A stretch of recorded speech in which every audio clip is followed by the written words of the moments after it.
Hey leaders, welcome to your fall retreat information meeting. I know that usually we do these things in person, but World Series, am I right? So I didn't want to hold you over any longer at a meeting and make you miss more of the game. So here we are. I'm going to give you some quick information. I promise to keep it short and sweet so that I don't waste your time. And then I'll see you Friday, right? If you were here at the church on Wednesday, you got a leader guide. And in that leader guide, it has every bit of information you could possibly need to know. It's about 20 pages long, so it's extra detailed this year. But we just wanted to answer any question possible without getting the same question 20 times. So there's a ton of information for you. So we're just going to walk through that, and then if you have any questions, you can ask me. But we're going to walk through it real quick with you, okay? Ready, set, go. First, in your leader guide, you're going to find your schedule. We're asking all of you all, as our leaders, to arrive at the Cypress campus on Friday at 5 o'clock. That way we can get ready and set in place and be ready to receive students. The students aren't supposed to come until 5:30, but typically we see them arrive beforehand because they're just so excited and they want the best seat on the bus. They don't realize, though, that them getting to the meeting first doesn't give them the best seat on the bus. Anyway, Friday, 5 o'clock, we'll get you in your spots, and then we'll go. And we'll receive students and head to New Braunfels. So that's the schedule. Now, the only thing, once we get to New Braunfels, the only thing that's different is we are arriving, unloading luggage.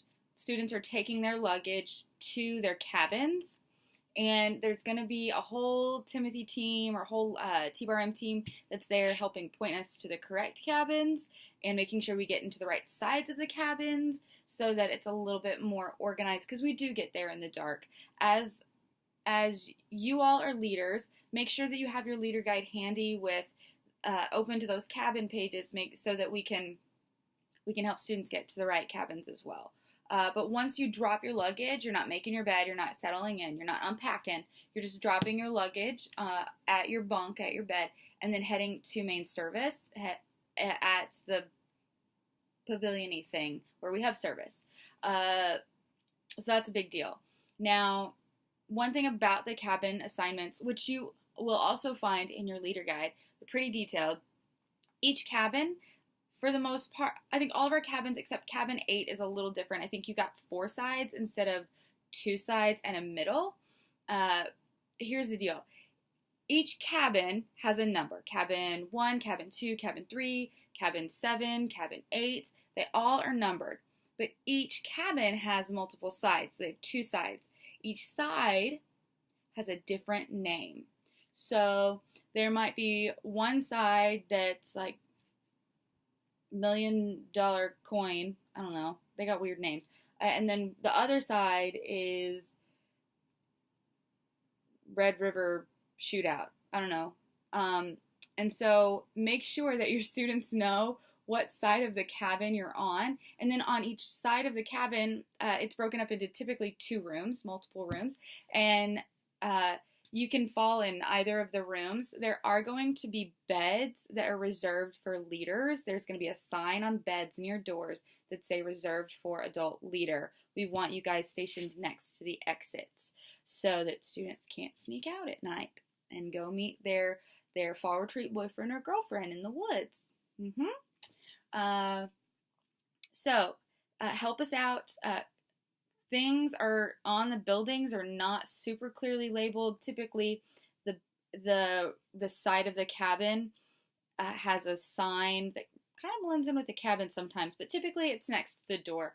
But really look for someone with a flashlight, someone from TBRM, to help tell you what side of the cabin you need to go on. And we'll get going from there. Some of you, your names are bolded on the cabin list. If your name is in red, it just means you're a leader. But if your name is red and bold, it means you're the cabin captain. And as the cabin captain, the cabin leader, you just need to make sure that people are being quiet at night. And if there's an issue, you get to work to resolve it. And if you can't resolve it, then you call staff. But You just get to help us keep the peace. So that's cabin assignments. That's cabin captains. Now for leader roles. You're going to notice a section in your guide called leader roles. Those leader roles are very important. They're going to help everything run super smoothly. So find your name under those headings, those lists, and then on the next page you're going to find the directions or instructions. Nurses, registration people, y'all can come talk to me, and or first aid people too. Y'all come talk to me, and I can help you see the overarching instruction. I guess if you need some further instruction, we're gonna have people doing medication for Jones and then people for Cypress. So it's per campus on that kind of stuff. What else? Saturday response time. There are a couple of you that are labeled for next steps or receiving response people. Saturday night there is going to be a salvation invitation, and we just needed a handful of people to receive students, pray with them, and walk through that. There is in your curriculum or in your leader book, in the middle of your small group material, there is one section that talks, there's a full page that talks about the Saturday response time or preparing for Saturday night. Have that handy and walk through it. It's really just a pretty simple guide on how to have those conversations with students. So if you are one of those response people, take a look at that guide. You can have it handy on Saturday night and just be ready for it. We've got all the materials that you'll need for them to fill out the papers, things like that. If you are not on the response team and we have an overwhelming, number of students come back, make sure that you've walked through or read through that portion of the paper so that you can just hop in and help too. That would be really good. And just, for future reference, then you know. What else?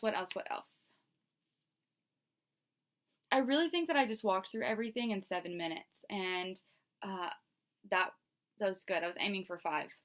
Sorry. But if you have any questions, let me know. One thing that you all do need is my cell phone number. So I'm going to give you my cell phone number, and to prove that you've watched this video, I want you to text me on my cell phone, and you have to tell me what your name is because I don't have all your phone numbers. So tell me your name, and then I'll know that you watched the video, and then we're good to go. So my cell phone number, are you ready, is 830-643-9522.